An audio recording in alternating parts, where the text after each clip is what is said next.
साथियों, मैं पंकज सिंह, नजफगढ़ जिला मीडिया प्रभारी। आज हम आपसे बात करेंगे नजफगढ़ विधानसभा बहुत सारी समस्याओं को लेकर। हमारे साथ है भाजपा नेता श्री प्रवीण शर्मा जी, जो आप लोगों को संबोधित करेंगे। और मैं आग्रह करूंगा प्रवीण जी से कि आप लोगों को संबोधित करें। हाँ, बंद कर दो, इसको बंद कर दीजिए, कोई कमरा छोटा ही है। आज बड़े ही छोटे नोटिस पे यहाँ पर पधारे मेरे मीडिया बंधु, आप सब यहाँ आए, मैं आपका दिल से शुक्रिया करता हूँ, धन्यवाद करता हूँ। दोस्तों, नजफगढ़ को लेके बहुत सारे मुद्दे हैं। एक नजफगढ़ की जनता की जो आस लगी है, एक नजफगढ़ में बदलाव की तो जरूरत है। हम पिछले जो है 2-2.5 महीनों से एक जनसंपर्क अभियान हमने चलाया, और उस अभियान के तहत हमने पाया कि हमारे नजफगढ़ वासी बड़े ग्रस्त हैं बहुत चीजों से। पिछले 11 साल से एक झूठ फरेब का, एक झूठे वादों का, झूठी कस्मों का जो एक शलावा सा उनको पढ़ाया गया, उनके आंखों पे एक चश्मा लगाया गया, वो चश्मा उठ चुका है। केजरीवाल जी ने जो बातों का एक जाल बुना था, अब नजफगढ़ उस जाल से बाहर आने के लिए तैयार है। देखिए, पिछले 11 साल से अगर हम बात करें, कोई इंफ्रास्ट्रक्चर का काम नहीं हुआ है। काम दिखता है, काम आपको हकीकत में मेटेरियलिस्टिक रूप में दिखता है, वो काम आपको दिखा नहीं, बातें दिखी। एक दूसरे पे ब्लेम डालने का गेम जो चला दिल्ली में, वो नजर आया, काम नजर नहीं आया। आप नजफगढ़ के रोडों की कंडीशन देखिए, रोड कितनी बुरी हालत में है, गड्ढे हैं रोडों पे, एक्सीडेंट इतने हो रहे हैं, कई जाने जा चुकी हैं। रोडों के जो हिसाब से नजफगढ़ तो जो है एक तरह से गड्ढों का जो शहर बन चुका है। आप पानी की समस्या देखिए, पीने का पानी आता ही नहीं कई जगह तो, और जहां आता है उसकी क्वालिटी इतनी खराब है कि पीने लायक नहीं है, बदबू आती है। सीवेज का पानी आ रहा है, जो आपका जो ब्लैक वाटर होता है, सीवेज ट्रीटमेंट प्लांट से जो पानी आता है, वो सीधा आपको सप्लाई दिया जा रहा है। कई गांवों में ये समस्या है, कैंसर के पेशेंट बढ़ गए हैं। तो ये जो चीजें हैं, उसके अलावा आप ये देखिए ट्रैफिक की कितनी समस्या है। अब 5 घंटे के लिए नजफगढ़ जाम हो जाता है साहब। एक अचीवमेंट हमारे केजरीवाल जी की ये रही है कि नजफगढ़ को जामगढ़ बना दिया उन्होंने। जो पूरी दिल्ली की बसें यहाँ धुलने आती हैं, यहाँ डिपोज बना दिए हैं, उसमें एक सवारी नहीं होती है, लाइन से 100 बसें लगी होती हैं, और सुबह 2 घंटे के लिए और शाम को 3 घंटे के लिए नजफगढ़ पैरालाइज हो जाता है। और भगवान ना करे किसी को मेडिकल कंडीशन हो जाए तो उसका भगवान ही मालिक है, वो बचना बड़ा मुश्किल है, जाम में से निकलना बड़ा मुश्किल है। अब ये बात करते हैं, इन्होंने स्कूल और एजुकेशन पे काम करा। आपको नया कौन सा स्कूल दिखा है नजफगढ़ में? आप बताएं कितने आपने नए स्कूल खोले? जो आपने काम करा स्कूलों में भी रीडेवलपमेंट का, उसका भी जो खर्चा है कहीं ना कहीं जो नॉर्मल काम होता है उससे 5 गुना है, और 2 ही कंपनियों को वो काम दिया गया। क्यों सिर्फ 2 कंपनियां इन्वॉल्व थी, और क्यों उसका रेट 5 गुना था? ये तो आरटीआई निकाल के कईयों ने जो है कई बार मीडिया में छप चुका है। तो हमें जगना है इस फरेब से। पूरी दिल्ली के पैसे से देश भर में इलेक्शन लड़ा जा रहा है। जो आपके हक का पैसा है, टैक्स पेयर का पैसा है, जो डेवलपमेंट में काम आना चाहिए, जो हमारे बच्चों के लिए एक अपॉर्चुनिटीज में काम आना चाहिए, उस पैसे का क्या हो रहा है? किसी ना किसी रूप में, चाहे वो शराब घोटाला हो, चाहे स्कूल की बिल्डिंग का घोटाला हो, उस पैसे को दूसरी दिशा में लेके जाया जा रहा है। अब नजफगढ़ में कहीं ना कहीं हमारे हरियाणा की झलक आती है। नजफगढ़ का जो पुरुषार्थ है, बड़ी ऊर्जावान नजफगढ़ के यूथ हैं, और वो यूथ अगर उनको सही दिशा दिखा दी जाए, सही अगर उनको लाइन पकड़ा दी जाए, तो देश को गौरवान्वित कर सकते हैं। वो स्पोर्ट्स में हो चाहे किसी और चीज में हो, और उनको वो अपॉर्चुनिटीज नहीं दी जा रही। खेल के लिए क्या हुआ नजफगढ़ में? नजफगढ़ में बड़े इन्होंने जो है स्टेडियम के वादे करे थे, कार्यान्वित कुछ नहीं हुआ, बातें बातें तो रही। एक आप हेल्थ केयर को देखें, हेल्थ केयर तो नजफगढ़ का बड़ा दयनीय है। किसी को अगर हार्ट अटैक हो जाए, द्वारका जाते हुए या आरएमएल जाते हुए आदमी जो है वहीं बीच में ही जो है उसका कुछ ना कुछ जो है ना बुरा हो जाता है। तो नजफगढ़ में जो मोहल्ला क्लिनिक इन्होंने बनाए, उनमें कुछ नहीं है। ट्यूशन सेंटर्स चल रहे हैं कई मोहल्ला क्लिनिकों में। जाफरपुर के हॉस्पिटल का हाल देख लीजिए, वो तो वहां के स्थानीय जो लोगों ने जो है बड़ी मेहनत करके उसको किसी तरह जो है कार्यान्वित करा हुआ है, अदरवाइज सरकार की तरफ से कोई उसमें मदद नहीं करी जा रही। दयनीय हालत में है हमारा हेल्थ केयर भी। तो ये दिल्ली सरकार जो है कुछ इनका ध्यान नहीं दे रही है। एक नजफगढ़ की आज सबसे इंपॉर्टेंट चीज है नजफगढ़ की छवि बदलने की।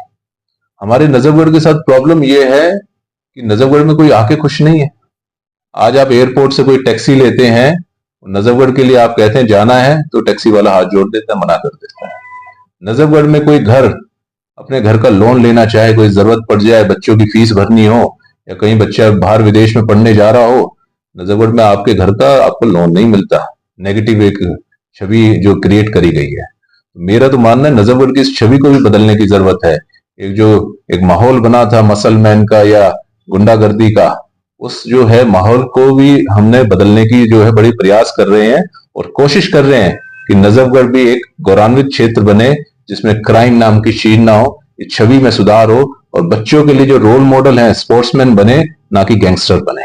इस पे भी हम काम कर रहे हैं बड़े, और हम ये अगर कभी मौका मिलेगा अभी आगे तो अपने मैनिफेस्टो में भी इस चीज को लेके आएंगे। एक बिजली पानी की बड़ी समस्या है साहब। आप जो बिजली के बिल हैं, पानी के जो बिल हैं, कई कई गुना आ रहे हैं। हमारे केजरीवाल साहब कहते हैं कि हमने जो है ये माफ कर देने हैं फेब में जब आप हमें दोबारा बनाएंगे। अरे आज किसकी सरकार है? आज कौन जो है चीफ मिनिस्टर है? आपके खड़ाऊ लेके आप ही का तो एक मंत्री चीफ मिनिस्टर है, और 11 साल से कौन है? मान रही हैं तो आज कौन रोक रहा है आपको? और फेब में क्या बदल जाएगा? गवर्नर भी वही रहेगा, भारत सरकार भी वही रहेगी, अभी तो कुछ नहीं बदलने वाला। और भगवान ना करे आप हमारे माथे फिर बैठ गए तो हमारा नाश ही होना है, कुछ अच्छा तो होना नहीं है। तो ये बातें जो प्रलोभन है इलेक्शन को देखते हुए, इन प्रलोभनों से बचना है हमें। जो है ये कहते हैं कि जो सीवेज का जो है रिपेयर करेंगे, सीवेज का सिस्टम का हाल देखिए आज इन्होंने पीछे बारिश में हमने देखा राजेंद्र नगर में क्या हुआ। आपने देखा कि एक बारिश में ही दिल्ली के रोड जो है स्विमिंग पूल बन जाते हैं। उनका कौन जिम्मेवार है? सीवेज सिस्टम ठीक नहीं है। जो इन्होंने पाइपलाइन डाली है सीवेज के नाम पे, वो भी करप्शन की भेंट चढ़ गई है ना। उसकी जो है कोई गेज उसमें इतना उसका चौड़ा, इसकी इतनी विड्थ नहीं है कि वो उसका लोड ले सके। चौक हो जाती हैं, जरा सी पन्नियां, जरा सा गंद उसमें गया, चौक हो जाती हैं। सारे सीवेज ब्लॉक हैं, सारी गलियां जो है, सड़कें जो है बदबू मार रही हैं। अब देखिए जाके उनको। एक प्रदूषण का हाल, छोटे छोटे बच्चे भी ग्रस्त हैं। प्रेग्नेंट जो हमारी महिलाएं हैं, माताएं हैं, आज उनकी प्रेगनेंसी में, उनकी कोख में पल रहा बच्चा, उसमें डिफॉर्मिटीज आ रही है पॉल्यूशन की वजह से। साइंटिस्ट कह रहे हैं, मैं नहीं कह रहा। इतना भयंकर है पॉल्यूशन, हम इसको बड़ा लाइटली ले लेते हैं। लाइटली लेने वाली बात नहीं है। जब सारे मीटर, सारे पैरामीटर क्रॉस हो जाते हैं पॉल्यूशन के, और तो भी अगर हम लाइटली इस चीज को ले रहे हैं तो हम अपने बच्चों के गुनाहगार हैं। इसको बदलने की जरूरत है, और इसका जिम्मेवार कौन है वो देखने की जरूरत है। और पिछले 11 साल में ही क्यों ये चीजें हो रही हैं ये देखने की जरूरत है। जो पैसा इनको एनजीटी देती है, जो पैसा हमें सेंटर से आता है, वो पैसा एक स्मोक टावर बना के और उससे कई गुना पैसा एडवर्टीजमेंट में लगा दिया जाता है। ये इनका चरित्र है, इस सरकार का ये कैरेक्टर है। देखिए अभी जो है हम बात करें कि प्रदूषण, एक और रूप है उसका जल प्रदूषण। आप हमारे यहां से नजफगढ़ ड्रेन कहते हैं जिसको, वो साहिबी नदी है। वो साहिबी नदी हमारी यमुना में जाती है। हमारे केंद्र सरकार ने 7,900 करोड़ रुपए जो है इस साहिबी नदी और यमुना नदी को साफ करने के लिए दिया था। वो नदी तो साफ हुई नहीं, बैंक से वो पैसा जरूर साफ हो गया। गया कहाँ भगवान जाने, क्योंकि हमें तो नहीं दिखता ये साहिबी साफ हुई है, और हमें नहीं दिखता कि यमुना जी साफ हुई है। आज भी उतना ही गंद है, उतना ही केमिकल से भरा हुआ है। उसके कॉन्ट्रास्ट में एक जो है डीडीए ने 2 नालों को साफ करा है अभी द्वारका में, और वो नाले जो है साफ हुए दिखते हैं। और उन नालों में से जो सफाई करने के बाद जो पानी निकल रहा है वो पानी यूज करने लायक है, उसकी गुणवत्ता इतनी बढ़ गई है। तो वहां सेंटर का काम तो दिखता है, जो छोटे स्वरूप में दिख रहा हो, और इनका स्टेट को पैसा दिया हुआ सारा बेकार जा रहा है, दुरुपयोग हो रहा है। कोई भी आपने नया फ्लाईओवर मेरे ख्याल से दिल्ली में देखा है जी? तो नहीं देखा होगा आपने 11 साल से। ये शीला दीक्षित जी ही उस समय तो बने थे, और उसके बाद जो है मुझे तो नहीं दिखा कोई नया फ्लाईओवर भी बना हो, इंफ्रास्ट्रक्चर पे चोनी भी लगी हो। रोड जो बने हुए हैं उनकी रिपेयर भी ढंग से नहीं हो पा रही है।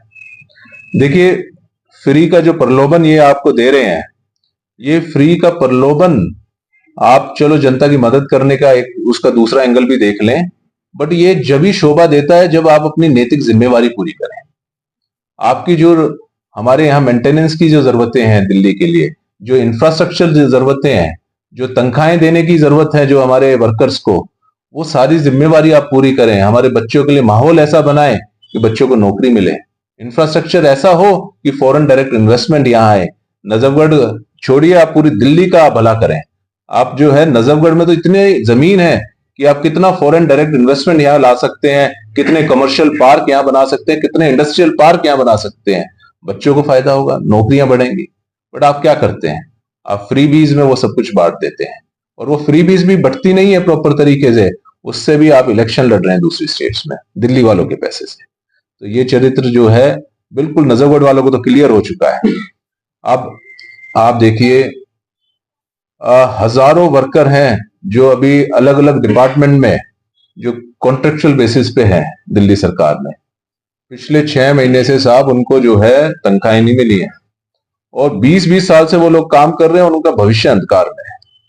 उनको जो है झूठे वादे करे जा रहे हैं, कोई क्लैरिटी नहीं दी जा रही है। हजारों परिवार का जो है दिवाली भी नहीं बन पाई थी, दिवाली के समय भी उनको तनख्वाहें नहीं मिली थी। तो ये चरित्र आ रहा है सामने।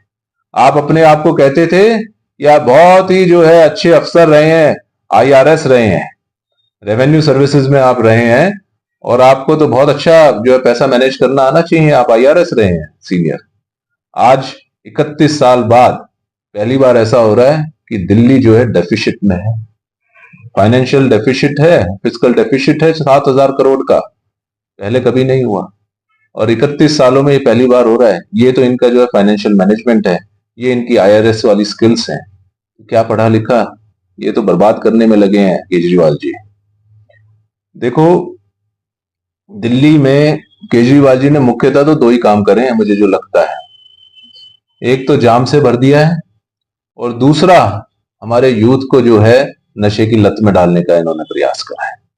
जो ये फ्री में एक बोतल के साथ एक बोतल फ्री, जिसकी गुणवत्ता कुछ नहीं थी, क्वालिटी कुछ नहीं थी, for the sake of giving, for the sake of promotion, for the sake of these companies which were involved and which were found to be bribing this particular government, उनके लिए इन्होंने काम करा। उन्होंने अपने दिल्ली के यूथ को डिरेल करने की कोशिश करी, उनको नशे की जो है लत में डालने की कोशिश करी। ये तो इनकी अचीवमेंट्स रही हैं। मेरे को पिछले 11 साल में इनकी अचीवमेंट्स अब और कोई नजर आती नहीं है। एक जो फ्री बीज का चश्मा है, घूस देके, एक तरह से मैं तो उसको ब्राइब मानता हूं, ब्राइब देके वोट खरीदने की राजनीति इन्होंने करी है, डेवलपमेंट की राजनीति नहीं करी है। और मुझे पूरा यकीन है कि हमारी जो बीजेपी गवर्नमेंट यहाँ दिल्ली में आने वाली है, ये डेवलपमेंट भी करेगी, और जो हो सकेगा, जो हमारा पैसा बचेगा, वो डायरेक्ट जो बेनिफिट जो है हमारे दिल्ली के जो नागरिकों को भी जाएगा। जो अभी सहूलियतें ये देना चाह रहे हैं, हम वो इंफ्रास्ट्रक्चर के साथ भी देने की कोशिश पूरी करेंगे। और दिल्ली का डेवलपमेंट जब ही होगा जब सेंटर से दिल्ली सिंक में आएगी। इन्होंने एकदम सिंक तोड़ दिया है। आयुष्मान भारत हो, वो जो अगर हमारे दिल्ली वासियों को मिले तो इसमें इनका क्या हार्म था। अब PM उदय योजना के तहत जो है सैकड़ों करोड़ रुपए हमारे ग्रामीण में आ रहे हैं, तो ग्रामीण क्षेत्र में आने की जो है बिल्कुल वो पाइपलाइन में आ चुके हैं, और हमारी जो MP साहिबा है उसको कार्य को बड़ी तेजी से कर रही हैं। ये डेवलपमेंट है साहब।